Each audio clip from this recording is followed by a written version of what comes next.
Hello students, welcome back again to the lecture third. Myself KK Agarwal sir, welcome back again you in the KK Agarwal sir mathematics classes. I hope you are enjoying the classes. Now today in the third lecture, because in the previous two lectures, first lecture and second lecture, I had already discussed the concept of limit. What do you understand by the left hand limit, right hand limit, and what are the fundamental limits of concept of limits, fundamental theorem of limits. I had already discussed the concept of limits so that you can able to solve and discuss the questions easily, right? Now in the third lecture we are going to discuss first of all sandwich theorem, or it is also known as squeeze play theorem. Squeeze play theorem, sandwich theorem और स्क्यूज play theorem. यानी बेटा sandwich theorem एक theorem है जिसकी मदद से हम limit find कर सकते हैं फंक्शंस की.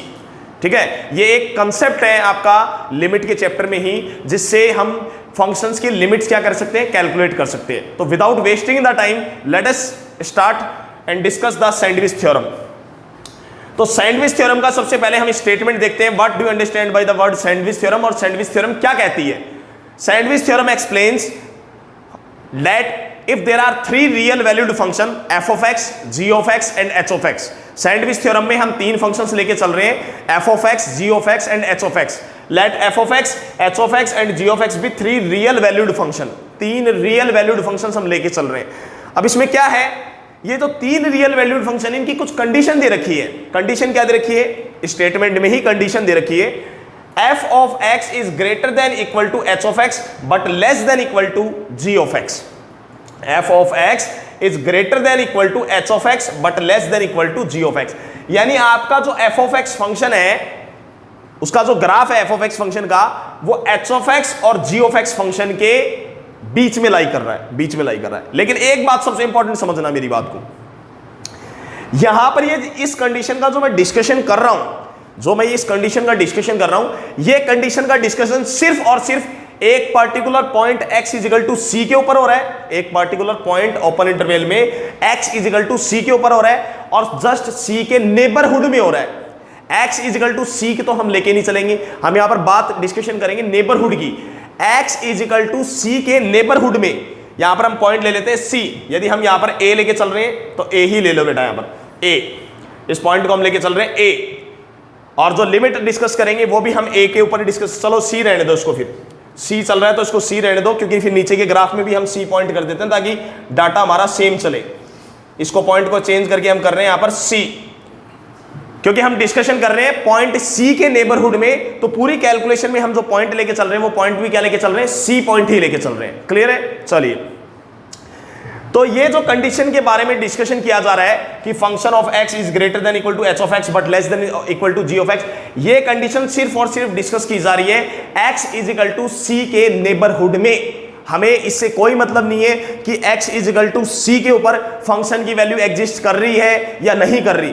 x is equal to c पे h ऑफ c की वैल्यू और g ऑफ c की वैल्यू एग्जिस्ट कर रही है या नहीं कर रही, उससे कोई मतलब नहीं है. ये इस कंडीशन सिर्फ और सिर्फ कहां पर सेटिस्फाई हो रही है, c पॉइंट के नेबरहुड में. c पॉइंट के नेबरहुड में. तो देखिए बेटा, x is equal to c point के यदि हमें नेबरहुड में चेक करूं, c प्लस पे चेक करूं और c माइनस पे चेक करूं, तो क्लियरली दिख रहा है आपको f ऑफ x जो चल रहा है c प्लस पे और c माइनस पे क्लियरली दिख रहा है. फंक्शन ऑफ x का ग्राफ c के जो नेबरहुड में है, c के जस्ट नेबरहुड में यदि आप फंक्शन ऑफ x के ग्राफ को देखते हो तो वो ग्राफ आपका g ऑफ x और h ऑफ x के ग्राफ के बीच में लाई कर रहा है, बीच में लाई कर रहा है. मैं बार बार कह रहा हूं, यहां पर जो डिस्कशन हो रहा है सैंडविच थ्योरम का या फिर स्क्यूज प्लेस थ्योरम का, ये डिस्कशन सिर्फ एक पर्टिकुलर पॉइंट के नेबरहुड में किया जा रहा है. इस बात का ध्यान रखने की जरूरत है. ये discussion exactly x is equal to c के ऊपर नहीं हो रहा है. ये discussion exactly x is equal to c के ऊपर नहीं हो रहा है. ये डिस्कशन सिर्फ और सिर्फ c के नेबरहुड में हो रहा है, आइदर राइट नेबरहुड में या फिर आइदर लेफ्ट नेबरहुड में. तो c का बेटा राइट नेबरहुड में देखोगे आप c प्लस पे, तो c प्लस पे भी y is equal to f of x is in दोनों फंक्शन के ग्राफ के बीच में लाई कर रहा है. राइट c के आप लेफ्ट साइड में देखोगे, जस्ट c के लेफ्ट साइड में, इस केस में भी आप देख सकते हो एफ ऑफ एक्स का जो ग्राफ है वो एच ऑफ एक्स और जी ऑफ एक्स के बीच में लाई कर रहा है। तो ये इनइक्वालिटी एक प्रकार से यूं कह सकते हैं कि सेटिस्फाई हो रही है। लेकिन बस आप लोगों को ये ध्यान रखना है सैंडविच थ्योरम का स्टेटमेंट पढ़ते टाइम कि ये डिस्कशन सी के नेबरहुड में किया जा रहा है, एग्जैक्टली एक्स इक्वल टू सी से कोई मतलब नहीं है इस थ्योरम के अंदर। तो देखो अब ये कंडीशन जो सेटिस्फाई हो रही है एफ ऑफ एक्स की कि f of x is greater than equal to h of x but less than zero, ये कहां पर हो रहा है मैंने बता दिया, x is equal to c के नेबरहुड में हो रहा है। अब हम दो कंडीशन लेके चल रहे हैं, अब यहां पर टू कंडीशंस हम यहां पर लेके चल रहे हैं। If limit x tends to c h of x, मान लीजिए कि एच ऑफ एक्स फंक्शन की सी पॉइंट पे जो लिमिट दे रखी है वो लिमिट कितनी दे रखी है, एल आ रही है, निकल के एल लिमिट आ रही है, एक वेल डिफाइंड लिमिट आ रही है।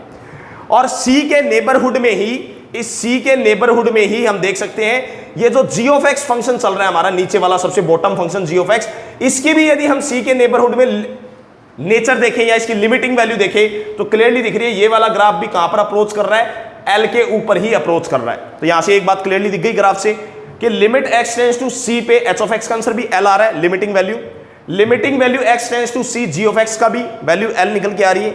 तो फाइनली सैंडविच थ्योरम में भी ये कह रही है कि लिमिट एक्स टेंड्स टू उसी पॉइंट पे सी पे जब आप फंक्शन ऑफ एक्स की वैल्यू भी कैलकुलेट करोगे तो वो भी किसके इक्वल आएगा, एल के इक्वल ही आएगा। यानी जब आपकी ये इनइक्वालिटी सेटिस्फाई हो रही है उस केस में इसी point x is equal to c के ऊपर जब आप लिमिट कैलकुलेट करोगे तो यदि लेफ्ट हैंड साइड की limit H of x function की सी के ऊपर लिमिट निकल के आई एल, इस साइड की भी लिमिट निकल के आ रही है सेम लिमिट एल, तो बीच में जो फंक्शन है एफ ऑफ एक्स उसकी भी लिमिट उस पॉइंट पे एग्जिस्ट करेगी। मैं बात कर रहा हूं लिमिटिंग वैल्यू की, फंक्शनल वैल्यू की यहां पर बात नहीं की जा रही है। तो limit x tends to c f of x भी एग्जिस्ट करेगा और वो किसके इक्वल आएगा, वो उन्हीं की लिमिटिंग वैल्यू के इक्वल आएगा। तो क्लियरली है, और आप ग्राफ से देख भी सकते हो यहां पर x is equal to c के नेबरहुड में यदि ये जो बॉटम ग्राफ चल रहा है जी ऑफ एक्स, इसकी लिमिटिंग वैल्यू देखें तो सी एल आ रही है। एच ऑफ एक्स जो सबसे टॉप में चल रहा है, हमें साइड के फंक्शंस को देखना है, बीच के फंक्शन को लास्ट में देखेंगे। तो जो टॉप में ग्राफ चल रहा है हमारा, टॉप में ग्राफ एच ऑफ फंक्शन, इसकी भी यदि हम सी के नेबरहुड में देखें तो लिमिटिंग वैल्यू एल ही आ रही है, बिल्कुल दिख रहा है क्लियरली। तो फाइनली हमें यह भी दिख रहा है कि जो बीच का ग्राफ चल रहा है हमारा एफ ऑफ एक्स जो बीच का ग्राफ चल रहा है सी के नेबरहुड में ही फाइनली हम देखें तो उसकी भी जो लिमिटिंग वैल्यू आ रही है दोनों साइड से, वो लिमिटिंग वैल्यू क्या आ रही है, एल ही आ रही है। तो बेटा ये थी अपनी sandwich theorem. Finally sandwich theorem ने क्या एक्सप्लेन किया, जब ऐसी इनइक्वालिटी की सिचुएशन हमारे पास आ रही है कि function of x is greater than equal to h of x but less than equal to g of x, तो हम पार्टिकुलर सी पॉइंट पे जो कि ओपन इंटरवल में से ही आया है, यहां पर एक पॉइंट लिखा हुआ है जिसपे आपको फोकस करना है, एक्सेप्ट पॉसिबल एट सी, क्योंकि ये मैंने पहले ही बता दिया हमें इससे मतलब नहीं है कि x is equal to c पे इन फंक्शंस की वैल्यू एग्जिस्ट कर रही है या नहीं कर रही। ये खाली सैंडविच थ्योरम जो मेन डिस्कशन किया जा रहा है सैंडविच थ्योरम में, वो इन फंक्शंस के लिमिटिंग वैल्यू का डिस्कशन किया जा रहा है। और लिमिटिंग वैल्यू कहां पर निकल रही है, x is equal to c के नेबरहुड में डिस्कशन किया जा रहा है, x is equal to c के नेबरहुड में डिस्कशन किया जा रहा है। यानी स्टूडेंट को सैंडविच थ्योरम की मदद से सिर्फ और सिर्फ एफ ऑफ एक्स जो बीच में हमारा फंक्शन है इसकी हम क्या निकालना सीख रहे हैं, लिमिट कैलकुलेट करना सीख रहे हैं। तो बेटा इस थ्योरम के कुछ एक इंपॉर्टेंट पॉइंट्स भी जो मैं आपको सिर्फ रफली बता रहा हूं, यहां पर डिस्कशन की कोई रिक्वायरमेंट नहीं है। तो रफली आपको यह समझना है कि ये लिमिट, ये सैंडविच थ्योरम तब भी वैलिड है जब x is equal to c पे इन तीनों फंक्शंस की वैल्यू एग्जिस्ट नहीं कर रही थी। समझ में आया मैं क्या बोल रहा हूं, जब इन x is equal to c पे इनकी फंक्शन की वैल्यू एग्जिस्ट ना कर रही होगी तब भी सैंडविच थ्योरम अप्लाई हो सकती है। क्यों, क्योंकि हमें डिस्कशन करना है सिर्फ लिमिटिंग वैल्यू का, यहां पर डिस्कशन किया जा रहा है सिर्फ लिमिटिंग वैल्यू का। लिमिटिंग वैल्यू एग्जिस्ट करनी चाहिए सी के नेबरहुड में। फंक्शनल वैल्यू, इनकी जो फंक्शनल वैल्यू आएगी सी पे, एच ऑफ सी की, एफ ऑफ सी की, जी ऑफ सी की, हमें इन वैल्यू से यहां पर कोई मतलब नहीं है। क्लियर है, चलिए नाउ सैंडविच थ्योरम का हमने स्टेटमेंट समझ लिया है, ग्राफिकली भी हमने इसको समझ लिया, कुछ इंपॉर्टेंट पॉइंट्स भी हमने डिस्कस कर लिए हैं। अब हम आ रहे हैं क्वेश्चंस के ऊपर। सैंडविच थ्योरम के ऊपर कुछ मैंने क्वेश्चंस लिख रखे हैं, कुछ इंपॉर्टेंट क्वेश्चंस है। ये सारे क्वेश्चंस जो आपके सामने लिखे हुए हैं, ये सारे क्वेश्चंस हम सैंडविच थ्योरम से ही यहाँ पर डिस्कशन करने जा रहे हैं। मेथड काफी है हमारे पास, क्वेश्चंस में हमारे पास काफी मेथड्स है लिमिट्स के चैप्टर में कैलकुलेट करने के लिए, लेकिन यहां पर हम क्योंकि टॉपिक सैंडविच थ्योरम का डिस्कस कर रहे हैं तो सैंडविच थ्योरम की हेल्प से हम सारे क्वेश्चन डिस्कस करने जा रहे हैं। Now let us come to the first question all of you, let us come to the first question, question number first.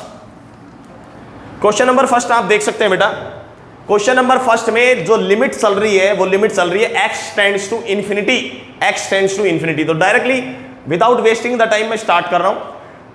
हमें हमारे सामने जो क्वेश्चंस लिखे हुए हैं ये क्वेश्चंस हो सकता है बेटा अपन दूसरे मेथड से भी कैलकुलेट कर सकते हैं। जैसे फर्स्ट क्वेश्चन है, फर्स्ट क्वेश्चन के लिए जरूरी नहीं है कि सैंडविच थ्योरम को यूज किया जाए, डायरेक्टली विदाउट सैंडविच थ्योरम भी आंसर इसका आ रहा है, लेकिन इस क्वेश्चन को हमें सैंडविच थ्योरम से समझना है कि सैंडविच थ्योरम कैसे लगाए इस क्वेश्चन में। तो देखिए बेटा, सबसे पहले इसके अंदर जो न्यूमरेटर है, न्यूमरेटर, इस न्यूमरेटर को हम बाउंड करेंगे, इस न्यूमरेटर को बाउंड करेंगे सैंडविच थ्योरम लगाने के लिए।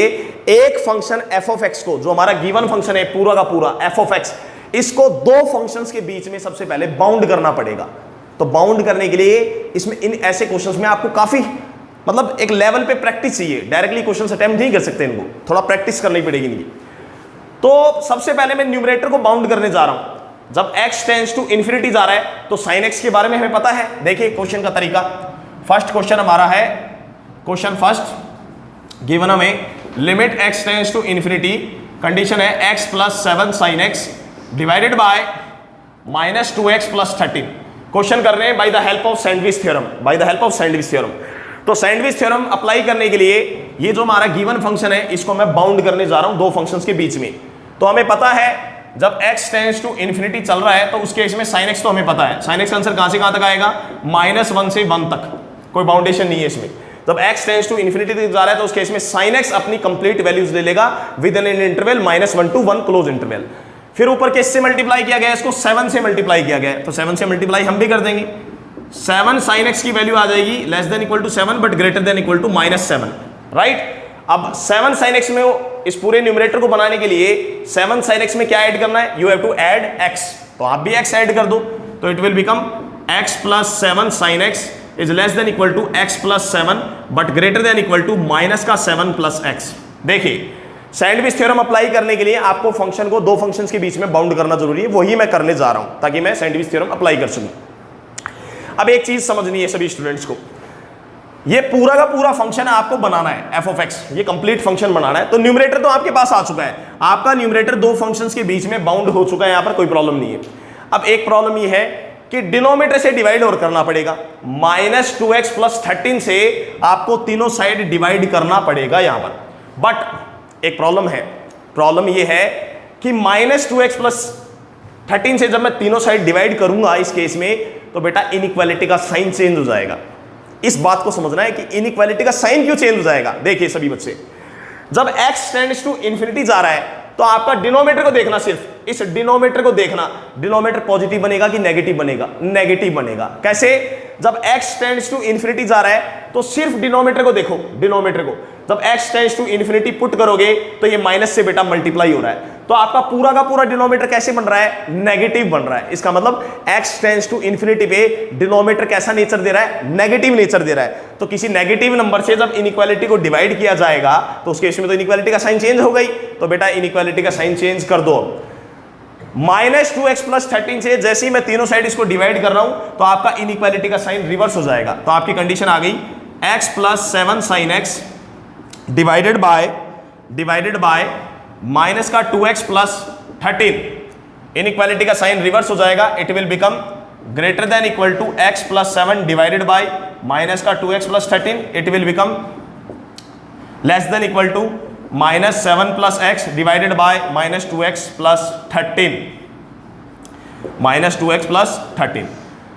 अब फाइनली हमने देखा, क्या देखा, ये हमारा f ऑफ x बन चुका है। ये फंक्शन कैसा फंक्शन बन चुका है, जो भी हमारा इसका आंसर आएगा, मान लो इस क्वेश्चन को हमने y के इक्वल मान लिया, इस क्वेश्चन को हमने y के इक्वल मान लिया कि इसकी लिमिटिंग का आंसर आ रहा है y, तो आपका बीच में जो फंक्शन है वो y के इक्वल आ गया है, y। अब ये फंक्शन y बन चुका है आपका पूरा का पूरा। अब इसकी निकालनी क्या है, आपको लिमिट कैलकुलेट करनी है। तो सैंडविच थ्योरम में होता क्या है, एक फंक्शन जिसकी हमें लिमिट कैलकुलेट करनी है वो दो फंक्शंस के बीच में बाउंड चलता है। तो बाउंड आप लोगों को दिख रहा है क्लियरली। चलिए अब इसके ऊपर हम लिमिट ऑपरेट करने जा रहे हैं finally, limit x tends to infinity हम ऑपरेट करने जा रहे हैं ऑल द थ्री साइड्स। तो आपकी कंडीशन आती है limit x tends to infinity x plus 7 sin x divided by minus का 2x प्लस 13। अब साइन को एक काम करो बेटा, सेट ही कर लो, लेस देन इक्वल टू का साइन यहां पर आ रहा है तो ये टर्म उधर जा रही है, -7 प्लस x डिवाइडेड बाय, इस पे लिमिटिंग भी ऑपरेट करो साथ साथ, limit x tends to infinity minus का 7 plus x divided by minus का 2x plus 13 is greater than equal to, इस पे भी लिमिट ऑपरेट करो साथ साथ, limit x tends to infinity x plus 7 divided by minus का 2x प्लस 13। ठीक है, ये आपका क्या बन चुका है बेटा, ये y बन चुका है, इसी की तो हमें लिमिट आंसर निकालना है।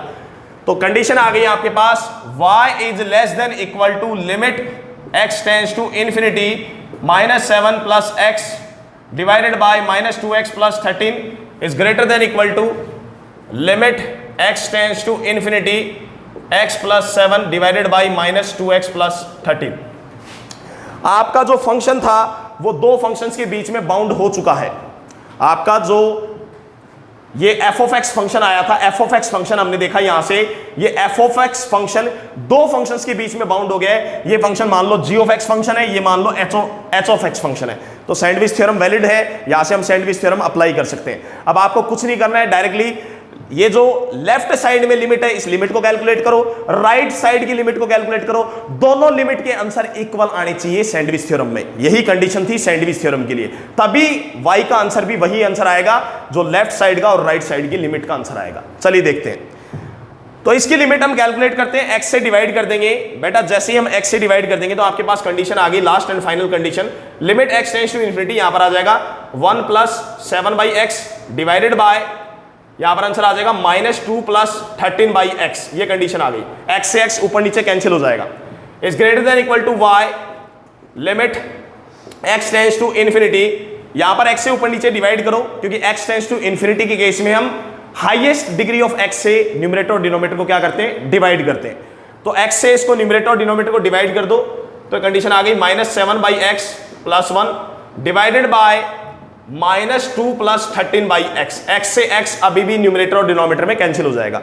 जब भी x टेंड्स टू इन्फिनिटी हो और लिमिट हमें निकालनी है तो याद रखना, for new students I am telling here, x की हाईएस्ट डिग्री से न्यूमरेटर और डिनोमिनेटर को डिवाइड कर देना। चलिए अब फाइनली कंडीशन क्या आ रही है वो हम देखते हैं। Finally condition y is less than equal to, जब limit x tends to infinity student इसमें पुट करेगा डायरेक्टली तो -7/∞ 0 बन जाएगा, यहां पर 13/∞ 0 बन जाएगा। तो फाइनली बच्चे का आंसर बचेगा -1/2 और लेफ्ट साइड में देखो जब x टेंड्स टू इन्फिनिटी बच्चा सब्स्टिट्यूट करेगा तो 7/∞ it will become 0, 13/∞ it will become 0। तो फाइनली इधर भी आंसर कितना बच रहा है, -1/2। तो फाइनली हम कह सकते हैं कि y का जो आंसर आएगा वो क्या आएगा, 1/2 आएगा बाई सैंडविच थ्योरम। जब आपका कोई फंक्शन दो फंक्शंस के बीच में बाउंड चलता है और हम उसकी लिमिट कैलकुलेट करते हैं एक particular point x tends to जो भी गिवन पॉइंट हमारा, तो उस केस में फाइनली फंक्शन का जो आंसर आ रहा है वो इक्वल आंसर यदि आ रहे हैं तो उस केस में हम कहेंगे y का आंसर क्या आएगा फाइनली, -1/2। यहां पर -1/2 आ रहा है, यहां पर भी -1/2, तो आपका फाइनली आंसर क्या निकल गया है, y इज इक्वल टू -1/2। तो बेटा अपना ये क्वेश्चन कंप्लीट हो गया है।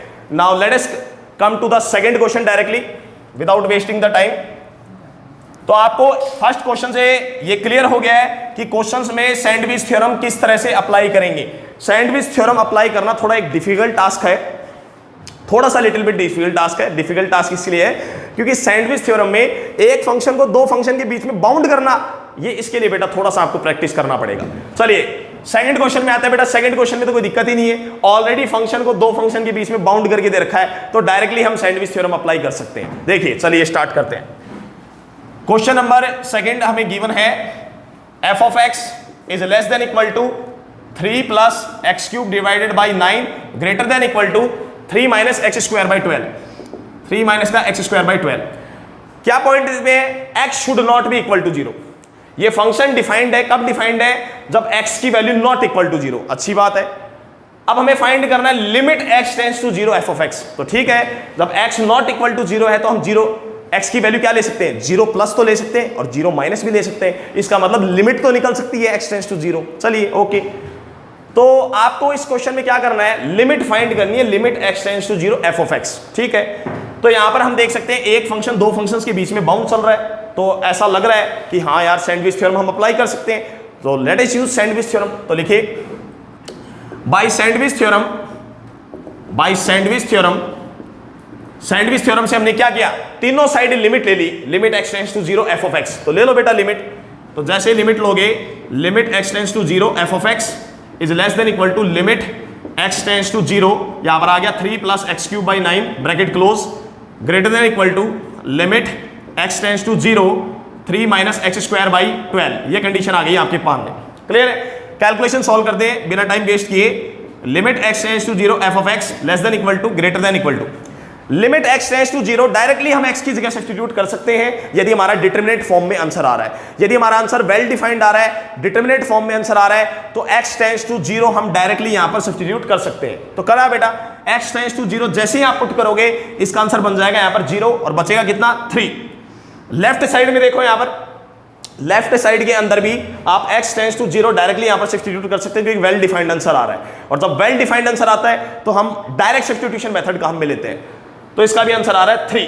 अब हमने क्या देखा कि limit x tends to 0 function of x का आंसर दोनों साइड में इक्वल आंसर आ रहे हैं, और जब आंसर इक्वल आते हैं तो सैंडविच थ्योरम वैलिड हो जाती है। तो फाइनली यहां से आंसर आया सैंडविच थ्योरम से, it implies limit x tends to 0 f of x का फाइनल आंसर कितना हो जाएगा, 3 हो जाएगा।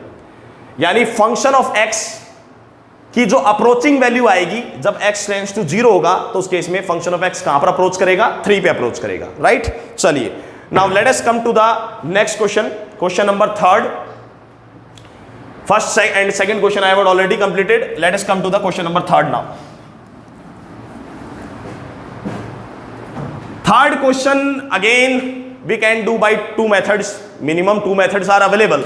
और भी मेथड हो सकते हैं, but minimum there are two methods. First question को भी आप याद रखना बेटा, फर्स्ट क्वेश्चन मैंने आपको सैंडविच थ्योरम से करवा दिया है, लेकिन आप डायरेक्टली भी कर सकते थे। न्यूमरेटर और डिनोमिनेटर को जब आप x से डायरेक्टली डिवाइड कर देते तो ये 1 बन जाता आपका। कैलकुलेशन करते आप x टेंड्स टू इन्फिनिटी की, तो उस केस में आपका आंसर डायरेक्टली -1/2 ही निकल गया था। डायरेक्टली भी कर सकते थे, जरूरी नहीं है। चलिए थर्ड क्वेश्चन को देखते हैं without wasting the time. Question number 3rd, limit n tends to infinity. Question है greatest integer of x plus greatest integer of 2x plus greatest integer of 3x। याद रखना यहां पर ये जो डब्बा लगा हुआ है तुम्हारा box, it is greatest integer function. ये जो बॉक्स लगा हुआ है box, it is greatest integer function, याद रखना इस बात को। Plus dot dot dot dot greatest integer of nx divided by n square. तो बेटा इस क्वेश्चन को मैंने कहा, इस क्वेश्चन के लिए भी मेरे पास 2 मेथड है, लेकिन फिलहाल मैं आपको सिर्फ एक मेथड बताऊंगा। जो हम मिक्स प्रॉब्लम के क्वेश्चंस करेंगे, जब हम मिक्स प्रॉब्लम के क्वेश्चन करेंगे तो उसमें मैं आपको इसका सेकंड मेथड बता दूंगा, जो कि डायरेक्ट मेथड है विदाउट सैंडविच थ्योरम। अभी हमारा टॉपिक सैंडविच थ्योरम चल रहा है, तो इसको मैं सैंडविच थ्योरम से ही करूंगा क्वेश्चन को। चलिए बेटा इसको शॉर्ट में क्या लिख सकते हैं, शॉर्ट में इसको हम क्या लिख सकते हैं, चलो शॉर्ट में अपन बाद में बात करेंगे, शॉर्ट में अपन बाद में लिखेंगे। हमें इसकी लिमिट फाइंड करनी है, तो लिमिट फाइंड करनी है, और यदि हमें सैंडविच थ्योरम अप्लाई करना है तो हमें इस पूरे के पूरे फंक्शन ऑफ x को दो फंक्शंस के बीच में बाउंड करना पड़ेगा। चलिए स्टार्ट करते हैं बाय डेफिनेशन। सबसे पहले हम ग्रेटेस्ट इंटीजर की डेफिनेशन अप्लाई कर दें, ग्रेटेस्ट इंटीजर की डेफिनेशन अप्लाई कर दें। तो बेटा ग्रेटेस्ट इंटीजर की डेफिनेशन क्या होती है, greatest integer of x is always less than equal to x but greater than x-1, ये डेफिनेशन होती है। तो यहां से हम ग्रेटेस्ट इंटीजर फंक्शन की डेफिनेशन यूज कर रहे हैं, और कंडीशन आ रही है सॉल्यूशन के अंदर, we know greatest integer of nx is less than nx but greater than equal to भी नहीं आएगा यहां पर, nx-1 इक्वल टू साइन यहां पर नहीं आएगा। हम जानते हैं ग्रेटेस्ट इंटीजर फंक्शन हमेशा greatest integer of x is always less than equal to x होता है, बट ग्रेटर देन x-1 होता है। तो ग्रेटेस्ट इंटीजर ऑफ nx जो है वो लेस देन nx आएगा बट ग्रेटर देन nx-1 आएगा। ये ग्रेटेस्ट इंटीजर की डेफिनेशन होती है। राइट, चलिए अब हम क्या कर दे, समेशन कर दे। हमें क्या बनाना है, हमें हमारा फंक्शन बनाना है बेटा। ये पूरा का पूरा जो ब्रैकेट में आपको फंक्शन दे रखा है, हमें पूरा का पूरा फंक्शन बनाना है। तो फंक्शन बनाने के लिए क्या करना पड़ेगा, इसका समेशन कर दे तीनों साइड, समेशन क्यों कर दे? क्योंकि n की वैल्यू देखो यहां पर 1 पुट हो रही है, 2 पुट हो रही है, 3 पुट हो रही है, n पुट हो रही है। तो n आपका कहां से कहां तक चल रहा है? 1 से लेकर n तक चल रहा है। तो इसलिए बेटा आप क्या करो, तीनों साइड समेशन कर दो इसका। आपको ये पूरा का पूरा एग्जैक्ट फंक्शन बनाना है ना बीच में, तो आप क्या करो, तीनों साइड समेशन कर दो, समेशन।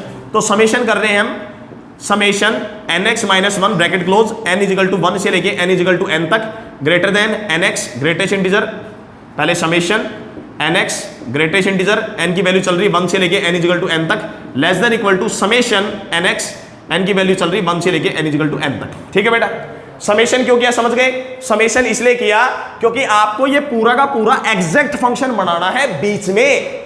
तो जब समेशन कर दिया तो ये न्यूमरेटर आपका एग्जैक्ट बन चुका है बीच में। n की वैल्यू 1 पुट करोगे दिस, n की वैल्यू 2 पुट करोगे 2x, समझ गए मेरी बात? तो बीच के अंदर आपको एग्जैक्ट फंक्शन बनाना है, तो इसलिए हमने क्या कर दिया, समेशन कर दिया। समेशन करने पे न्यूमरेटर तो पूरा का पूरा बन गया है, कोई दिक्कत नहीं है। चलिए पहले इसका आंसर देख लेते हैं। तो greater than summation nx greatest integer, n equal to 1 से लेके n इजिकल टू n तक, लेस देन इक्वल टू, देखिए इसमें ये आपका x बाहर आ जाएगा क्योंकि समेशन किसके ऊपर चल रहा है, n के ऊपर चल रहा है, n के ऊपर। तो x तो यहां पर एक प्रकार से कांस्टेंट की तरह ट्रीट हो रहा है, x को बाहर ले लो समेशन की, तो x तो आ गया बेटा बाहर। अब समेशन n की वैल्यू क्या होती है, 1 प्लस 2 प्लस, ये समेशन n बचेगा, और समेशन n का क्या मतलब है, 1 plus 2 plus 3 plus 4 plus dot dot dot dot plus n। तो इसका आंसर आता है n इंटू n प्लस 1/2। ये आपने आंसर सीक्वेंस एंड सीरीज में पढ़ा होगा, राइट। अब यहां पर कंडीशन ले हम यहां पर, तो यहां पर भी बेटा x बाहर आ जाएगा, आपका x आपका बाहर आ जाएगा। समेशन n करोगे तो समेशन n का आंसर आएगा n into n plus 1 divided by 2, और माइनस 1, जब 1 का समेशन करोगे n टाइम्स तो 1 कितनी बार ऐड हो जाएगा, n बार ऐड हो जाएगा। तो यहां पर आ जाएगा माइनस का n। ठीक है, कोई समस्या नहीं है, चलिए कोई प्रॉब्लम नहीं है, आगे चलते हैं।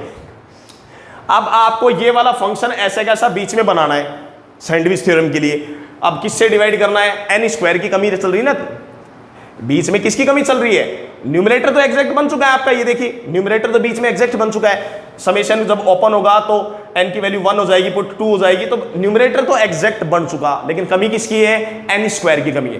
तो all the 3 sides you can divide it by the n square, divide it by the n square. तो कंडीशन आ गई फाइनली आपके पास, greater than summation n equal to 1, n equal to n greatest integer of nx divided by n square, less than equal to x n into n plus 1/2 n square. और यहां पर condition आ गई x n into n plus 1 divided by 2 minus का n square, इसके नीचे भी आ जाएगा, n स्क्वायर इसके नीचे भी आएगा, तो यहां पर बच जाएगा 1/n। चलिए बेटा अब कुछ नहीं करना, अब डायरेक्टली क्या करना है, आपका ये जो बीच का फंक्शन चल रहा है पूरा का पूरा एग्जैक्टली f ऑफ x बन चुका है। ये f ऑफ x फंक्शन मान लो, बीच में सैंडविच थ्योरम में f ऑफ x फोटोकॉपी बनाना पड़ता है, तो आपका f ऑफ x ये एग्जैक्टली बन चुका है। अब कोई प्रॉब्लम नहीं है। अब क्या करना है, सिंपली हमें लिमिट ऑपरेट करनी है, limit n tends to infinity. तो तीनों साइड अब लिमिट लगा दो, तो मैं इसी में तीनों साइड लिमिट लगा रहा हूं, अलग से ये स्टेप नहीं कर रहा हूं। तो तीनों साइड हमने लिमिट लगा दी, limit n tends to infinity, यहां पर भी लिमिट लग गई है, limit n tends to infinity, और यहां पर भी लिमिट आ जाएगी, limit n tends to infinity. तो बेटा मैंने इसी स्टेप के अंदर तीनों साइड लिमिट ऑपरेट कर दी n टेंड्स टू इन्फिनिटी। ठीक है, चलिए अब आंसर लेते हैं डायरेक्टली क्वेश्चन का। आपका इसका आंसर मान लो बेटा, ये क्वेश्चन नंबर 3 का आंसर मान लो कि y के इक्वल आ रहा है। किसके इक्वल आ रहा है, y के इक्वल। तो ये पूरा का पूरा जो क्वेश्चन था किसके इक्वल आ गया आपका आंसर, y के इक्वल। तो बीच में जो क्वेश्चन चल रहा है पूरा का पूरा, ये कौन बन गया आपका, it is y, it is exactly y।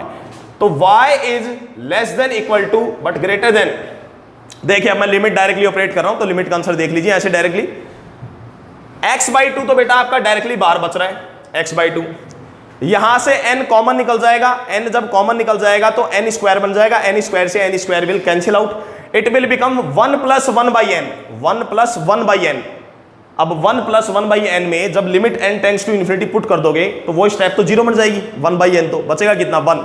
तो बेटा यहां से आंसर निकल के आ गया x/2, x/2। इधर देखते हैं, जब limit n tends to infinity apply करेंगे बेटा इन दोनों टर्म्स के ऊपर, तो 1/∞ तो 0 बन जाएगा, 1/∞ will directly become 0।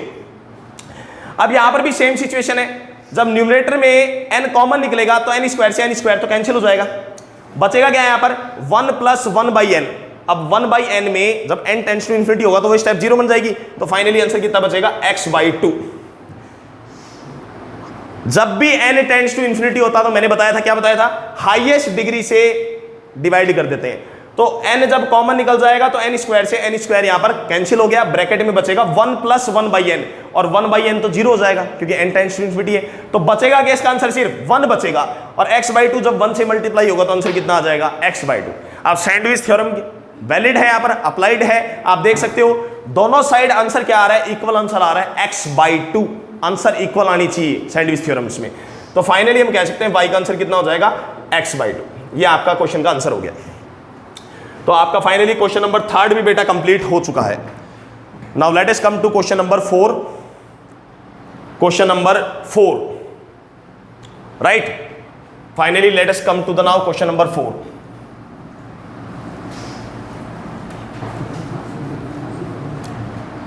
Let us discuss now question number 4. 3 questions we had already discussed by the help of Sandwich theorem. Now let us come to the question number 4. Question number 4. What is question number 4? In the question number 4, f of x is already bounded. f of x, जिस question में आपको function bounded stage में already दे रखा है तो उसमें तो sandwich theorem applied करने में कोई प्रॉब्लम ही नहीं है, it's a very easy task. तो f of x is less than equal to x square plus 1 greater than equal to 2x square, और आपको क्वेश्चन में क्या कहा गया है, find sorry limit x tends to 1 f of x। आपको question में कहा गया है कि फंक्शन की लिमिट फाइंड करो व्हेन x टेंड्स टू 1, तो x टेंड्स टू 1 पे फंक्शन की लिमिट हमें कैलकुलेट करनी है। चलिए, तो सैंडविच थ्योरम अप्लाइड करने में कोई प्रॉब्लम नहीं है। f of x फंक्शन जो है दो रियल वैल्यूड फंक्शंस के बीच में ऑलरेडी बाउंडेड है, तो टाइम बच गया, अपनी कैलकुलेशन का टाइम बच गया। अब सीधा हम क्या करने जा रहे हैं, by sandwich theorem, by sandwich theorem हम सीधी लिमिट लेने जा रहे हैं। हमें क्या कैलकुलेट करना है, limit x tends to f1 f of x, तो तीनों साइड हम लिमिट ऑपरेट करने जा रहे हैं। तो यहां से कैलकुलेशन हुई, limit x tends to 1 f of x is less than equal to limit x tends to 1 x into x square plus 1 greater than equal to limit x tends to 1 2x square. हमने तीनों side limit x tends to 1 operate कर दी by the help of sandwich theorem. और जिस questions में मैं बार बार कह रहा हूं, I am already discussing here, in those question if f of x is already bounded between the two functions, in that case we can directly calculate the limit of the function by the help of sandwich theorem। तो finally इसका answer देखते हैं क्या आ रहा है, limit x tends to 1 f of x is less than equal to बेटा limit x tends to 1 हम डायरेक्टली पुट कर सकते हैं डायरेक्ट सब्स्टिट्यूशन मेथड से, क्योंकि आंसर एक वेल डिफाइंड आंसर आ रहा है, डिटरमिनेट फॉर्म में आंसर आ रहा है। तो x टेंड्स टू 1 जब हम डायरेक्टली इसमें पुट करेंगे तो आपका आंसर कितना आएगा, 2। सिमिलरली इस साइड में देखिए x टेंड्स टू 1 हम जब डायरेक्टली पुट कर रहे हैं यहां पर, तो आपका आंसर कितना आ रहा है, 2। तो दोनों साइड अभी भी आंसर इक्वल आ रहे हैं। सैंडविच थ्योरम मतलब वैलिड थी, कोई प्रॉब्लम नहीं है। तो फाइनली सैंडविच थ्योरम क्या कहती है, आंसर कितना आएगा, लिमिट x टेंड्स टू 1, यदि h of x जो फंक्शन था उसकी लिमिट 2 आई है, जो इधर g of x फंक्शन था उसकी लिमिट भी 2 आई है, दोनों लिमिट इक्वल आई है बाउंडेड स्टेज में, तो आपके जो बीच में फंक्शन है उसकी भी लिमिट कितनी आएगी, फाइनली 2। तो limit x tends to 1 f of x का आंसर भी कितना आएगा यहाँ पर, 2। तो फाइनली इस क्वेश्चन का भी आंसर हमारे पास आ गया डायरेक्टली 2। क्लियर है? Okay students, now 4 questions we had already discussed about the based on the sandwich theorem. Now we are going to start question number 5th. Question number 5th. We are going to discuss question number 5th. काफी बड़ा question है, देखने में भी डर लग रहा है तुम लोगों को, अच्छा क्वेश्चन है, स्टैंडर्ड का क्वेश्चन है, क्वेश्चन नंबर 5th।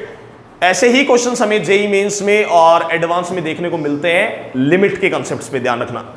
तो क्वेश्चन नंबर 5th आपका गिवन है, limit n tends to infinity, limit n tends to infinity 1 by 1 plus n square, 2 में 2 by n square, 2 plus n square, 2 में 2 plus n square plus dot dot dot dot plus n divided by n plus n square. ये आपका question चल रहा है, ठीक है। तो इस क्वेश्चन को करने के लिए भी there are so many methods available, more than one method available for this question also, but second method I will tell you in the mix problem concept में, जब हम मिक्स प्रॉब्लम की कंसेप्ट अटेम्प्ट करेंगे, in that case we will discuss the second method. अभी हम क्योंकि sandwich theorem का topic discuss कर रहे हैं, तो it's better to solve this question by the help of sandwich theorem only, right. चलिए, तो सैंडविच थ्योरम लगाने के लिए तो वही प्रॉब्लम कि क्वेश्चन को हमें बाउंड करना पड़ेगा। जो आपका ये f of x फंक्शन चल रहा है, ये पूरा का पूरा f of x फंक्शन चल रहा है, we have to bound this function in between the two functions. चलिए स्टार्ट करते हैं। तो देखिए, सबसे पहले बाउंड करना स्टार्ट करते हैं अपन। अब बाउंड करना सीखना एक थोड़ा सा टिपिकल टास्क है, तो वो देखते हैं। 1/1 plus n square plus 2/2 plus n square plus dot dot dot dot plus n/n plus n square किससे छोटा होगा? हमें ये देखना है कि ये फंक्शन किससे छोटा आएगा और किससे बड़ा चलेगा। बाउंड का मतलब है you have to bound the required function in between the two functions. तो हमें देखना है कि ये फंक्शन आपका इधर से किस फंक्शन से छोटा आएगा और किस फंक्शन से बड़ा आएगा। तो देखिए बेटा, यहां पर 1 का 1 चल रहा है, 1 divided by 1 plus n square. अब यदि मैं डिनोमिनेटर को डिक्रीज कर दूं, डिनोमिनेटर को मैं डिक्रीज कर दूं, बात को समझना है मेरी बात को। यदि मैं हर टर्म के, काफी इजी क्वेश्चन है लेकिन आपको कंसेप्ट को समझना जरूरी है। यदि मैं हर टर्म के इस डिनोमिनेटर को डिक्रीज कर दूं, तो क्या आपकी हर टर्म इंक्रीज हो जाएगी? बिल्कुल इंक्रीज हो जाएगी। जैसे फॉर एग्जांपल यहां पर लिखा हुआ है 2 अपॉन में 2 प्लस एन स्क्वायर लिखा हुआ है, और मैं 2 प्लस एन स्क्वायर की जगह 1 प्लस एन स्क्वायर कर दूं, तो ये सेकेंड टर्म जो है वो फर्स्ट टर्म इस वाली टर्म से क्या आ जाएगी? आपकी बड़ी आ जाएगी, बिगर। जैसे फॉर एग्जांपल 2 इसकी जगह लिख दिया मैंने 1 प्लस एन स्क्वायर, फिर 3 की जगह भी लिख दिया मैंने यहां पर 3 plus n square, 3 plus n square, 3 upon में 1 plus n square, plus dot dot dot n की जगह भी लिख दिया n अपॉन में 1 प्लस एन स्क्वायर। तो बात को समझना मेरी बात को। यहां पर फर्स्ट टर्म, दोनों टर्म सेम है, फर्स्ट टर्म कोई प्रॉब्लम नहीं है। अब सेकेंड टर्म पे फोकस करो, सिर्फ सेकेंड टर्म पे। 2 बिल्कुल सेम है, ठीक है। 2 प्लस एन स्क्वायर की जगह मैंने डिनोमिनेटर में लिख दिया 1 प्लस एन स्क्वायर। तो डिनोमिनेटर को क्या कर दिया मैंने? 2 प्लस एन स्क्वायर की जगह डिक्रीज कर दिया, कम कर दिया। अब जब डिनोमिनेटर किसी का डिक्रीज हो जाएगा तो वो टर्म तो इंक्रीज होगी कि नहीं होगी? बिल्कुल इंक्रीज होगी। तो 2 प्लस एन स्क्वायर को जब मैंने 1 प्लस एन स्क्वायर से रिप्लेस कर दिया, तो बेटा ये वाली जो सेकेंड टर्म है, इस सेकेंड टर्म से क्या आ जाएगी? बड़ी आ जाएगी, बिगर आ जाएगी। समझ रहे हो? चलिए आगे देखना। इसी तरीके से जो लास्ट टर्म है, लास्ट टर्म, उसमें डिनोमिनेटर में चल रहा है n प्लस एन स्क्वायर, और उस n प्लस एन स्क्वायर की जगह मैंने रिप्लेस कर दिया 1 प्लस एन स्क्वायर। तो जाहिर सी बात है 1 plus n square n plus n square से कम है, तो ये जो लास्ट टर्म आएगी, ये लास्ट टर्म भी आपकी इस वाली लास्ट टर्म से क्या हो गई? बड़ी हो गई। यानी मैंने हर इंडिविजुअल टर्म से क्या बना दिया? बड़ा बना दिया। तो डेफिनेटली हम क्या कह सकते हैं कि ये वाला जो फंक्शन है वो इस वाले फंक्शन से क्या चल रहा है? लेस चल रहा है। कोई प्रॉब्लम इसमें? एकदम डेफिनेटली फिक्स डाटा है। आगे देखना सेकंड डाटा। अब यहां पर रिप्लेसमेंट किस तरह से होगा वो हमें समझना है। लेफ्ट साइड में रिप्लेसमेंट किस तरह से होगा? अब ग्रेटर बनाना है, इसको ग्रेटर बनाना है, तो ग्रेटर बनाने के लिए क्या करेंगे हम? हर डिनोमिनेटर को n प्लस एन स्क्वायर से रिप्लेस कर देंगे। देखना समझना, 1 अपॉन में n plus n square plus 2 upon में n plus n square plus dot dot dot last term आ जाएगी n अपॉन में n प्लस एन स्क्वायर। इससे क्या हुआ? ध्यान से समझना। फर्स्ट टर्म में n 1 प्लस एन स्क्वायर चल रहा है, 1 1 दोनों में सेम है, न्यूमरेटर सेम है। अब डिनोमिनेटर पे फोकस करो तुम लोग। यहां पर डिनोमिनेटर 1 प्लस एन स्क्वायर है, और यहां पर डिनोमिनेटर कर दिया n प्लस एन स्क्वायर, मतलब डिनोमिनेटर को मैंने इंक्रीज कर दिया। इस वाले डिनोमिनेटर के कंपैरिजन में इस वाले डिनोमिनेटर को क्या कर दिया मैंने? इंक्रीज कर दिया। अब डिनोमिनेटर जैसे जैसे इंक्रीज होता जाएगा तो वो टर्म क्या हो जाएगी? डिक्रीज होगी। तो इसलिए बेटा आपकी ये वाली फर्स्ट टर्म इस वाली फर्स्ट टर्म से क्या है? छोटी है। चलिए सेकंड टर्म की बात करते हैं। सेकंड टर्म में चल रहा है 2 दोनों में सेम है। यहां पर डिनोमिनेटर चल रहा है 2 प्लस एन स्क्वायर, और यहां पर डिनोमिनेटर चल रहा है n प्लस एन स्क्वायर। तो दोबारा सेकेंड टर्म का डिनोमिनेटर इस वाले डिनोमिनेटर से क्या है? बड़ा है, बिगर है। तो सेकेंड टर्म भी आपकी इस वाली सेकेंड टर्म से क्या हो गई? कम हो गई। इसी तरीके से फाइनली हमने कुछ नहीं किया है, खाली बाउंड किया है डाटा को। इस तरीके से बाउंड किया है कि ये पूरी की पूरा फंक्शन जो है दो फंक्शंस के बीच में क्या हो गया? बाउंड हो गया। चलिए स्टार्ट करते हैं क्वेश्चन को। अब फाइनली हमें क्या लेनी है बेटा? लिमिट ऑपरेट करनी है, तो लिमिट ऑपरेट कर दें। अब इस फंक्शन को हम समेशन में लिखेंगे। ये डाटा मैंने सिर्फ आपको समझाने के लिए लिखा है, हर टर्म को डिवाइड करके जो दिखाया गया है डाटा सिर्फ आपको अंडरस्टैंड करने के लिए करवाया गया है। बाकी इस कंसेप्ट को मैं अब समेशन में लिखूंगा, समेशन में, ठीक है। चलिए स्टार्ट करते हैं। तो बेटा लिमिट हम ऑपरेट करने जा रहे हैं finally, limit n tends to infinity. अब हम इतना बड़ा तो सॉल्व करेंगे नहीं, लेफ्ट साइड में जो डाटा चल रहा है उसको मैं समेशन में लिखने जा रहा हूं। क्यों लिखने जा रहा हूं समेशन में? क्योंकि लेफ्ट साइड में डिनोमिनेटर में आपका एलसीएम सेम चल रहा है। लेफ्ट साइड के अंदर आपका जो डिनोमिनेटर है, देखो डिनोमिनेटर के अंदर एलसीएम सेम चल रहा है। तो एलसीएम सेम चल रहा है तो समेशन में लिख सकते हैं इसको n plus n square summation n, जहां पर n की वैल्यू चल रही है यहां पर 1 से लेकर n इजिकल टू n तक। चलिए लिख दिया समेशन में हमने। चलिए इज ग्रेटर देन, इस पूरे का हम आंसर मान लेते हैं y के इक्वल आ रहा है। सपोज कर लेते हैं, एज्यूम कर लेते हैं कि इस फंक्शन का limit n tends to infinity operate करने पे आंसर आ रहा है हमारा y। तो इसकी जगह क्या लिख देंगे हम? y से रिप्लेस कर देंगे। Is less than limit n tends to infinity. इसमें भी देखो बेटा कितनी कॉमन टास्क मिल रही है, नीचे का डिनोमिनेटर का सभी का एलसीएम सेम आ रहा है तो इसको हम लिख देंगे 1 प्लस एन स्क्वायर। और ऊपर न्यूमरेटर पे यदि हम फोकस करें, न्यूमरेटर में यदि फोकस करें तो दोबारा न्यूमरेटर में क्या बन रहा है? समेशन n बन रहा है, समेशन n, ठीक है। n की वैल्यू दिख रही है हमें 1 से लेके n तक चल रही है। चलिए तो अब डायरेक्टली कैलकुलेशन करना स्टार्ट करता हूं। y limit n tends to infinity summation n। Summation n को क्या लिख सकता है स्टूडेंट? समेशन n को लिख सकता है n into n plus 1 divided by 2। ये समेशन n की वैल्यू होती है। समेशन n का मतलब 1 plus 2 plus 3 plus dot dot dot dot n तक टर्म्स को हम एड अप करेंगे तो आंसर कितना आएगा? Resultant answer n into n plus 1 by 2। Left side को देखें हम तो लेफ्ट साइड में limit n tends to infinity हमारी चल रही है, limit n tends to infinity. यहां पर भी ऊपर न्यूमरेटर में समेशन n का क्या आंसर आएगा? n into n plus 1 divided by 2, और इंटू में n कॉमन आ जाएगा नीचे और फिर बचेगा ब्रैकेट में 1 प्लस n। यहां पर limit n tends to infinity, हम लेफ्ट साइड का आंसर देखें, लेफ्ट साइड का आंसर तो n से n कैंसिल हो गया, n प्लस 1 से भी n प्लस 1 कैंसिल हो गया। तो फाइनली यहां पर आंसर बच रहा है लेफ्ट साइड में 1/2, बीच में चल रहा है y। Left side, right side में यदि हम देखें तो राइट साइड में limit n tends to infinity summation n की जगह मैंने वैल्यू रिप्लेस कर दी है n into n plus 1/2। Summation n की जगह मैंने वैल्यू रिप्लेस कर दी 1 प्लस n स्क्वायर। अब देखिए जब limit n tends to infinity चलता है तो हम क्या करते हैं? हाईएस्ट डिग्री को से डिवाइड करते हैं। तो n यहां पर ऑलरेडी है, इसमें से मैंने बाहर n को कॉमन निकाल लिया तो it will become n square 1 plus 1/n। नीचे भी डिनोमिनेटर में मैंने n स्क्वायर को कॉमन निकाल लिया, हाईएस्ट डिग्री को, तो n स्क्वायर को कॉमन निकाल लिया, it will become 1 plus 1/n square. n square से यहां पर भी n स्क्वायर कैंसिल हो गया। चलिए अब जब साथ में चल रही है हमारी लिमिट, यहां पर limit n tends to infinity, तो जब limit n tends to infinity आप इसमें ऑपरेट करोगे तो 1 upon infinity it will become 0, 1 upon में infinity it will also become 0। तो ये दोनों डाटा आपका क्या आ जाएगा? 0 आ जाएगा। तो फाइनली क्या बचेगा आपके पास? 1/2 बचेगा। यहां पर ये 2 चल रहा है, 1/2। तो आंसर आया y is greater then 1/2 but less then 1/2। ये फाइनली कंडीशन आ गई। तो सैंडविच थ्योरम से यदि आप देखोगे, सैंडविच थ्योरम से यदि आप रिजल्ट देखोगे तो y का राइट साइड और लेफ्ट साइड का आंसर दोनों इक्वल आ रहा है। तो फाइनली सैंडविच थ्योरम ये एक्सप्लेन करती है। तो यहां से करस्पॉन्डिंग आंसर क्या आएगा?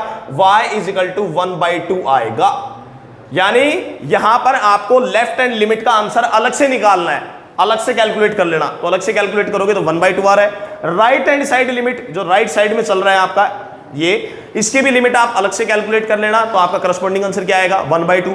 तो लेफ्ट साइड और राइट साइड के आंसर 1/2 आ रहा है। तो y फाइनली क्या होगा? भाई y 1/2 से 1/2 के बीच में तो हो नहीं सकता, तो फाइनली y किसके इक्वल लेके चलेंगे हम यहां पर? 1/2। तो इस क्वेश्चन का फाइनली आपका आंसर आएगा 1/2। चलिए come to the next question now. इसी क्वेश्चन का जो सेकंड मेथड है, we will discuss that second method in the mix problem questions, right. जब हम मिक्स प्रॉब्लम का लेक्चर लेंगे तो मिक्स प्रॉब्लम के लेक्चर में हम उसका सेकंड मेथड डिस्कस करेंगे। Come to the next question now, question number 6। Fifth question has been completed by the help of Sandwich theorem. Fifth question has been completed by the help of Sandwich theorem. Right? Now let us come to the question number 6th. Question number 6. जो questions हो चुके हैं complete, I am also rubbing them. We have already completed now. 5 questions we have completed. Let us discuss question number 6 now. Okay, 5 questions we had already discussed by the help of Sandwich theorem. Now we are going to discuss question number 6 by the help of Sandwich theorem only. Question number 6. Question number 6. In the question number 6, the given function is already bounded. You can see here the given function f of x is already bounded in between two functions. This function is already bounded between two functions, so we can directly apply Sandwich theorem here. First of all, I am going to write down the question. F of x is less than x square. 4 आप directly common निकाल लो. यहाँ पर 4 comes out to be common. It will become x minus 2 का modulus divided by x minus 2, and in the left side it is coming here cos 2x minus 4 minus 33 divided by 2, minus 33 divided by 2, and you have to find out the left hand limit at 2. Not directly in the question he is saying calculate limit x tends to 2 minus 2 के ऊपर देखिए यहाँ पर minus लगा हुआ है, minus f of x. इसका मतलब ये है कि आपको x इज इक्वल टू 2 पे लेफ्ट हैंड लिमिट निकालने के लिए कहा गया है. x इज इक्वल टू 2 पे लेफ्ट हैंड लिमिट निकालने के लिए कहा गया है. तो चलिए, आपका main function f of x two functions के बीच में बाउंडेड गिवन है, क्लियरली सभी को दिख रहा है. आपका जो f of x फंक्शन है वो f of x फंक्शन दो फंक्शंस के बीच में बाउंडेड दे रखा है. सही है. चलिए, तो लिमिट क्या निकालनी है? Limit x tends to 2 minus निकालनी है, 2 minus.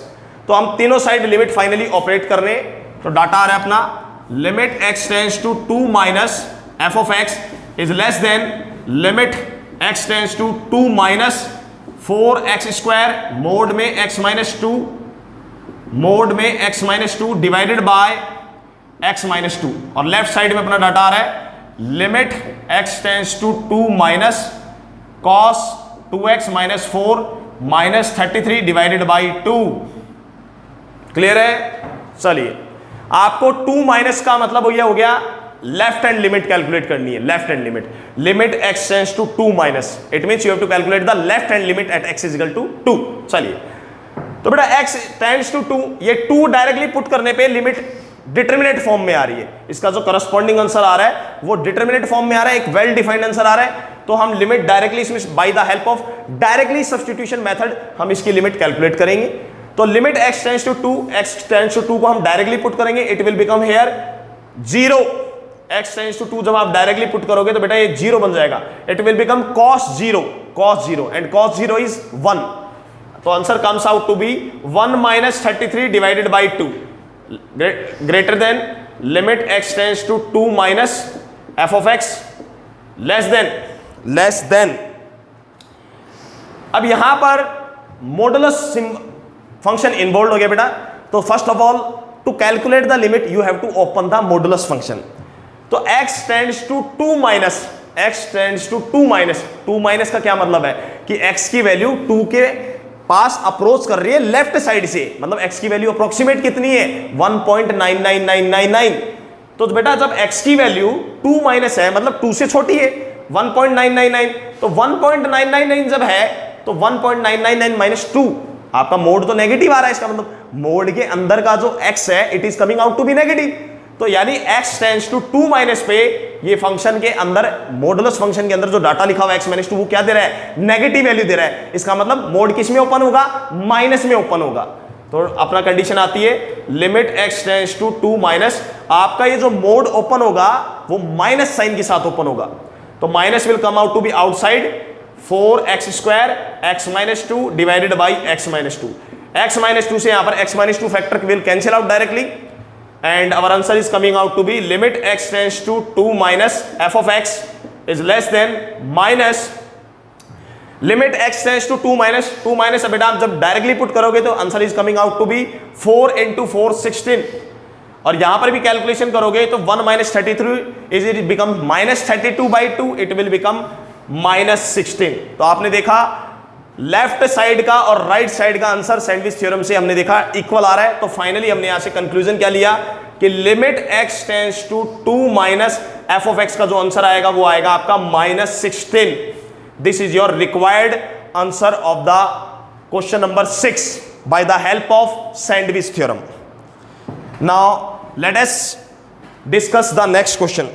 Let us discuss the next question, question number 7 bye the help of sandwich theorem only. बेटा जब भी हमें कोई फंक्शन बाउंडेड स्टेज में दे रखा है, and in that case whenever we are directly calculating the limit at the given point, and when left hand side answer and right hand side answer is coming out to be equal, then in that case we are using directly the sandwich theorem, right? Now let us discuss the question number 7. Question number 7. Let us discuss now question number 7. Question number 7. Okay students, now let us come to the 7th question. Question number 7th. In the question number 7th, directly the function of x is bounded between the two functions. आपका जो 7th question है, 7th question में this function is already bounded between the to function. तो यहां पर बेटा x square denominator में चल रहा है, तो इस एक्स स्क्वायर को मैंने दोनों साइड मल्टीप्लाई कर दिया, और इनइक्वालिटी में किसी स्क्वायर नंबर से मल्टीप्लाई करने पे sign will also not change. तो एक्स स्क्वायर को मैंने दोनों साइड मल्टीप्लाई में भेज दिया, फ्री कर दिया, फंक्शन ऑफ एक्स को अकेला कर दिया, because we have to calculate the limit of function of x only at x tends to -1. So directly we are using sandwich theorem here, because the given function is bounded between the two function. So by sandwich theorem we can say, by sandwich theorem से, क्योंकि आपका given function is already bounded between the two function, तो limit मैं operate कर रहा हूं, limit x tends to -1. Question में कहा गया है find limit x tends to -1 f of x. तो लिमिट हमने ऑपरेट कर दी, limit x tends to -1 f of x is less than equal to limit x tends to -1 x square plus का 2 of x minus का 1 divided by x plus 3, और into में x square is greater than equal to x square plus x minus 2 bracket close divided by x plus 3, और limit हमें operate करनी है limit x tends to -1.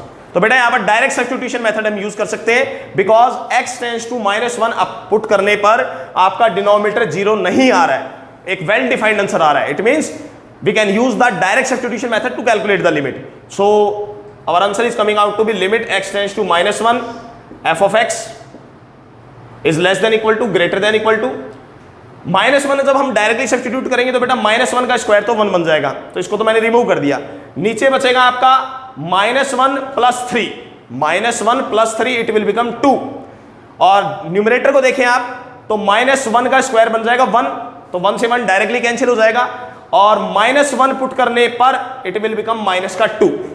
Left side को देखो, -1 put करने पे डिनोमिनेटर में तो वही आ रहा है सेम 2, और -1 पुट करने पर आपका ये कैंसिल हो जाएगा, यहां पर बचेगा बेटा -2.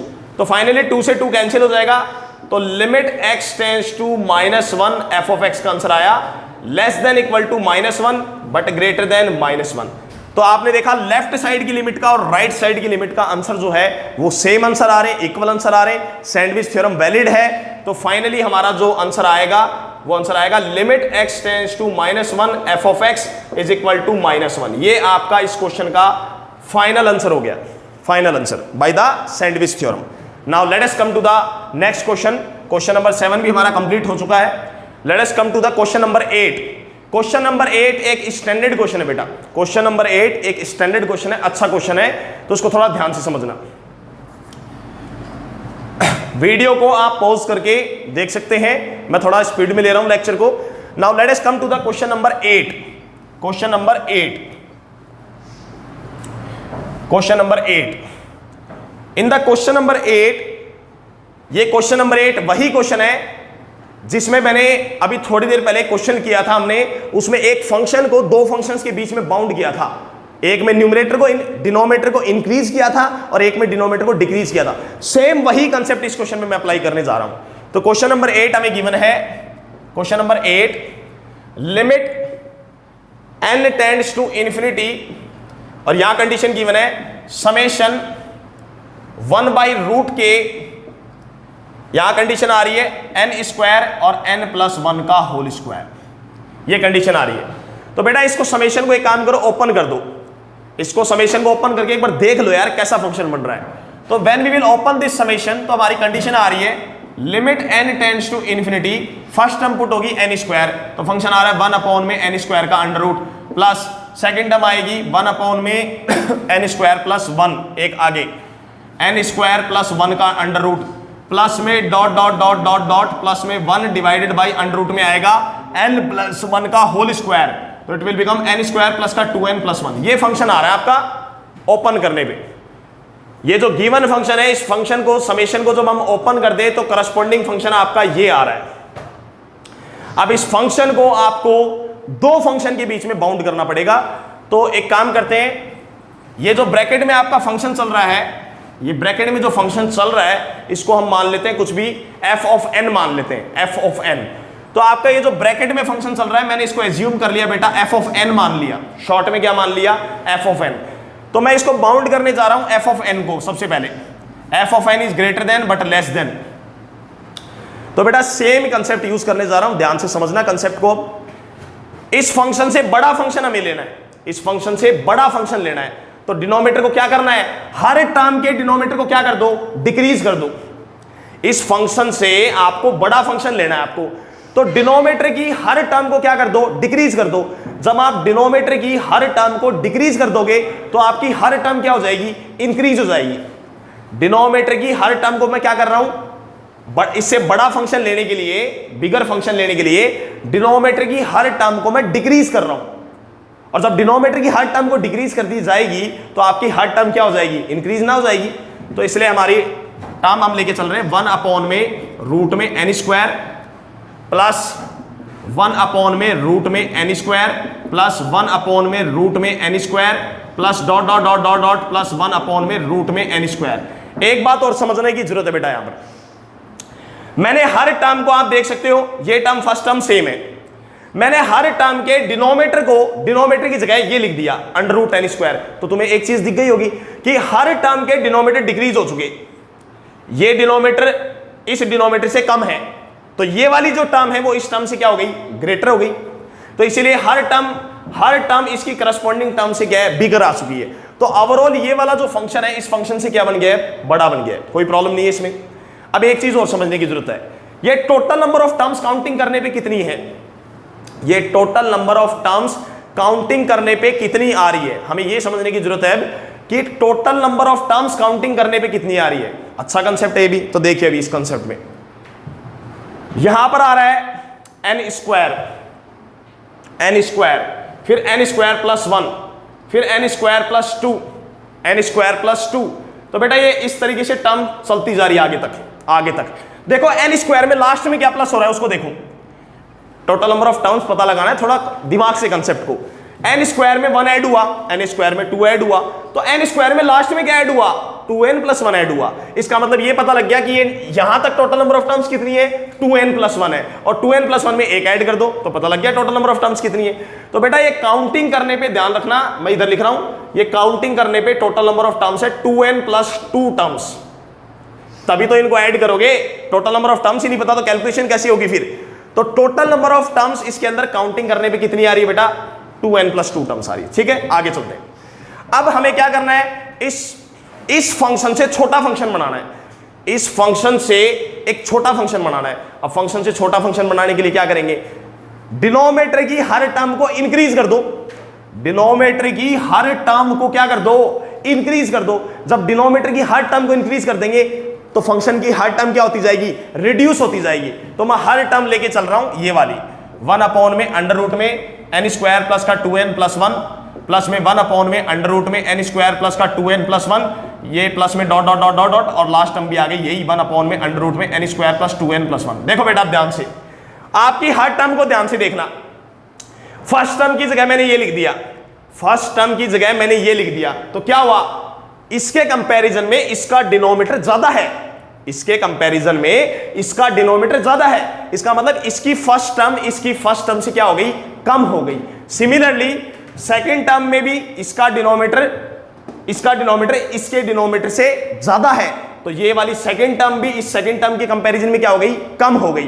तो बेटा इस तरीके से सारी की सारी टर्म्स इन टर्म्स से क्या हो गई, कम हो गई। तो फाइनली हम कह सकते हैं हमारा f ऑफ n जो है इससे तो क्या हो गया, बड़ा हो गया और एफ ऑफ एन इससे क्या हो गया, छोटा हो गया। अब कर लीजिए बेटा कैलकुलेशन।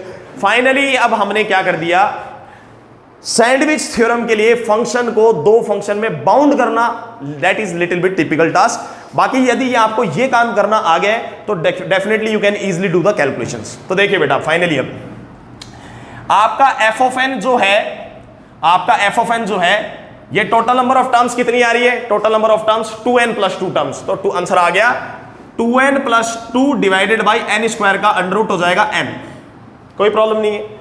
ग्रेटर देन यहां पर भी टोटल नंबर ऑफ टर्म्स आ रही है 2n + 2 डिवाइडेड बाय ये बेटा n + 1 का स्क्वायर चल रहा है तो n + 1 बाहर आ जाएगा, n + 1 का होल स्क्वायर चल रहा है, n + 1 का होल स्क्वायर तो अंडर रूट होके क्या आ जाएगा n + 1। अब फाइनली क्वेश्चन में करना क्या है, लिमिट लेनी है, limit n tends to infinity, you take the limit on all the three sides. तो अपनी कंडीशन आ रही है limit n tends to infinity f of n less than limit n tends to infinity, यहां पर condition आ गई 2n + 2 divided by n greater than limit n tends to infinity 2n + 2 divided by n + 1। तो finally calculation कर लेते हैं, limit n tends to infinity f of n is less than, अब देखिए यहां पर फाइनली n कॉमन निकल जाएगा, n will take out common और बेटा n से n कैंसिल हो जाएगा, तो यहां पर डाटा बचेगा 2 + 2/n, n कॉमन निकल के n से n it will B cancel out. Greater than यहां पर भी, यहां पर बेटा 2 डायरेक्टली कॉमन आ जाएगा, यहां पर डायरेक्टली 2 कॉमन आ गया, जैसे 2 कॉमन आएगा तो n + 1 से n + 1 विल कैंसिल आउट, तो लेफ्ट कांस्टेंट बचेगा 2 और आंसर भी 2 ही आ गया। राइट साइड में देखें तो राइट साइड में लिमिट चल रही है n टेंड्स टू इंफिनिटी, जब n टेंड्स टू इंफिनिटी आप सब्स्टिट्यूट करोगे तो 2/∞ will become comes out to be 0। Finally answer आ गया limit n tends to infinity f of n is less than 2 but greater than 2। तो finally left side और right side के answers आपके equal आ रहे हैं, ऐसा हो नहीं सकता कि ये 2 से बड़ा भी चले 2 से कम भी चले।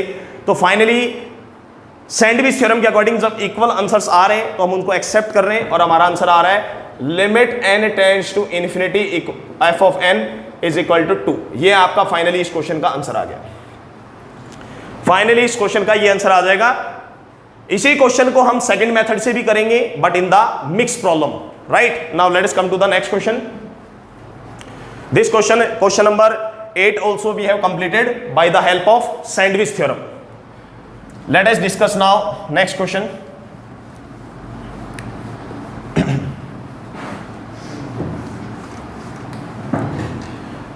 Let us discuss now next question, question number 9. Question number 9.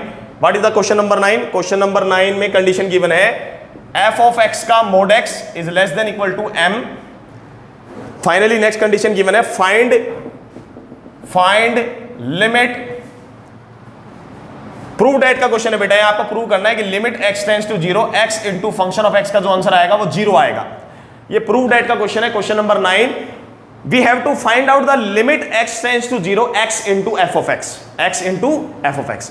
तो बेटा इस क्वेश्चन में एक कंसेप्ट जो काम आ रहा है वो देखिए, आपको मोड फंक्शन ऑफ x की वैल्यू गिवन है, यहां पर कंडीशन क्या है, x into function of x के ऊपर लिमिट लगानी है, x into function of x के ऊपर आपको लिमिट यूज करनी है। चलिए, और हम चाहते हैं कि इसमें सैंडविच थ्योरम से करना चाहिए, तो सैंडविच थ्योरम से देखते हैं कैसे कर सकते हैं इस क्वेश्चन को। तो सॉल्यूशन नंबर 9 कंसेप्ट देखते हैं इसका।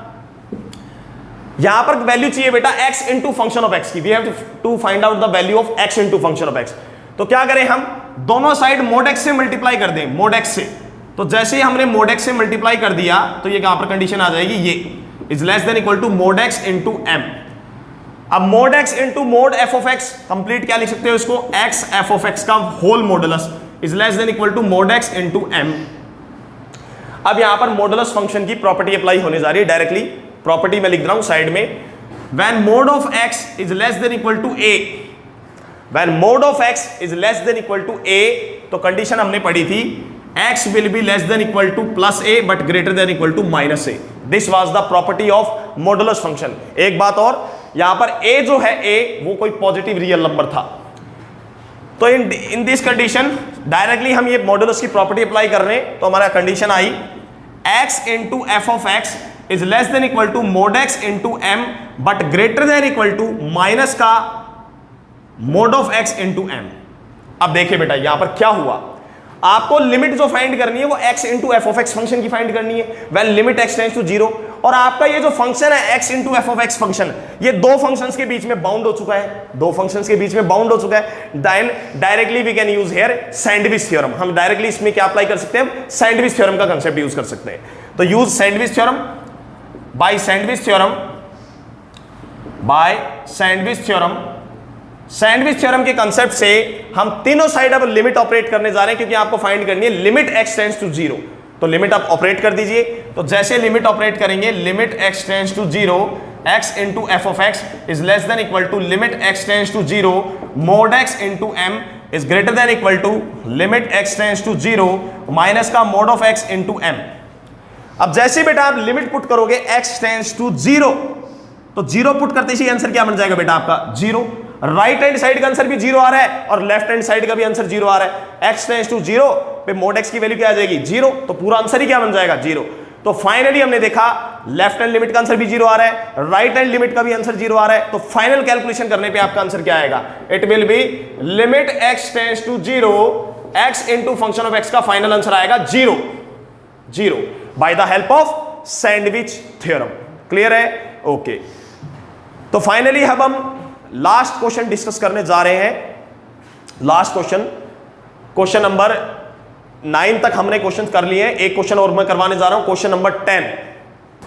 Finally we are discussing our last question on the sandwich theorem, question number 10। Limit x tends to infinity greatest integer of x divided by x। तो बेटा मैंने यहां पर हर टाइप के क्वेश्चंस यूज किए हैं। इन 10 क्वेश्चंस का जो कलेक्शन था उसमें हमने हार्ड क्वेश्चंस भी डिस्कस किए और सिंपल क्वेश्चंस भी डिस्कस किए, how we can apply the sandwich theorem in the questions of limits, right. चलिए, तो limit x tends to infinity greatest integer of x, ये यहां पर जो बॉक्स है, box it is greatest integer of x divided by x। आपको इसका answer finally calculate करना है। तो सबसे पहले हम ग्रेटेस्ट इंटीजर पे फोकस करें, ग्रेटेस्ट इंटीजर पे। तो वी नो, सबसे पहले हम जानते हैं condition, we know greatest integer of x is always less than equal to x but greater than x minus 1। ये कंडीशन हमें पता है। This is the definition of greatest integer function, this is the definition of greatest integer function. ठीक है, कोई problem नहीं है। चलिए, अब ग्रेटेस्ट इंटीजर फंक्शन को x से डिवाइड करने के लिए कहा गया है, x से। लेकिन बेटा x से डिवाइड करने से पहले हमें यह पता होना चाहिए कि x पॉजिटिव है या नेगेटिव है, otherwise the sign of the inequality will get reverse in the if the x is negative. If x is negative, then the sign of the inequality will get reversed. तो देखते हैं बेटा, यहां पर कहा गया है x tends to infinity। x कहां पर है, x एक बहुत लार्ज नंबर है, x tends to infinity, यानी आपका x इन्फिनिटी पे जा रहा है। तो इसका मतलब साफ है कि x तो एक पॉजिटिव नंबर है। तो जब x एक पॉजिटिव नंबर है तो आप डायरेक्टली तीनों साइड x से क्या कर दो, उसको डिवाइड कर दो। तो यहां से आपकी कंडीशन आ रही है greatest integer of x divided by x but less than equal to x by x but greater than x 1 minus 1 by x. जब आप इसको x से डिवाइड करोगे it will become 1 minus 1 by x, और यहां पर आंसर आ जाएगा x by x equal to 1। तो कंडीशन आ गई हमारी greatest integer of x is less than equal to 1 but greater than 1 minus 1 by x. तो आपने देखा बेटा, आपको जो लिमिट फाइंड करनी है greatest integer of x upon x की, ये फंक्शन आपका दो फंक्शंस के बीच में बाउंड हो चुका है। ये फंक्शन आपका दो फंक्शंस के बीच में अब बाउंड हो चुका है। तो आप डायरेक्टली क्या कर दीजिए, लिमिट ऑपरेट कर दीजिए। तो फाइनली हमने लिमिट ऑपरेट की, limit x tends to infinity greatest integer of x divided by x less than equal to, यहां पर लिमिट का कोई मतलब नहीं है क्योंकि कांस्टेंट आंसर है, कांस्टेंट आंसर है 1 but greater than limit x tends to infinity 1 minus 1 by x. तो फाइनली बेटा इसकी कैलकुलेशन करने पे आंसर आ रहा है limit x tends to infinity greatest integer of x by x is less than equal to 1 but greater than, जब x tends to infinity आएगा तो 1 बाई इंफिनिटी क्या आ जाएगा 0। तो फाइनली इधर से भी आंसर आ गया 1। तो हमने देखा by sandwich theorem, sandwich theorem के कंसेप्ट से हम देख सकते हैं कि हमारा जो फंक्शन, जो लिमिटिंग वैल्यू ये फंक्शन थी, जो फंक्शन था वो सबसे पहले दो फंक्शंस के बीच में बाउंड है, और जब हमने लिमिट कैलकुलेट की तो लेफ्ट हैंड लिमिट और राइट हैंड लिमिट क्या आ रही है, इक्वल आ रही है। तो फाइनली हमारा कंक्लूजन निकला कि इसका जो आंसर आएगा वो आंसर कितना आएगा, 1 आंसर आएगा, 1 आंसर आएगा। तो सैंडविच थ्योरम के ऊपर हमने 10 क्वेश्चंस डिस्कस कर लिए, easy question also and hard question also. I hope you are enjoying the video, liking the video. तो बेटा जिन्होंने चैनल सब्सक्राइब नहीं किया है, subscribe my channel, like the channel and share the channel. अगले lecture में मिलते हैं हम नेक्स्ट टॉपिक के साथ, evaluation of limit by the expansion of series. तो we will meet in the next lecture. Okay, thank you all of you.